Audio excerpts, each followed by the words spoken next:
Ganito lang kadali mag-testing ng linya ng fuel gauge natin. Ang ginagawa ko pala ay Mitsubishi box type. Yung isang wire ilagay lang natin sa body ground kasi ground lang naman ng supply nito. Ayun mga idol, full tank. Yan o. Ayun, ganun lang pag-testing ng kung ayos yung linya ng fuel gauge natin. Ayan, ganyan lang. Full tank siya. Ngayon, tatanggalin ko yung linya. Medyo bilisan lang natin para makita natin kung diba? Yan, check naman natin yung ano niya, kung ayos yung linya nitong warning ng ano niya, gasolina. So ang gawin lang natin, itong isa, lagyan natin siya ng wire. Lagyan natin siya ng wire para malaman natin kung okay yung linya niya. Yan. Diba gumagana na? Yan. Ayan.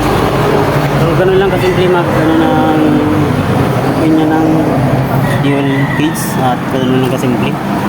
Napaka basic lang, wala bang mahirap-hirap din.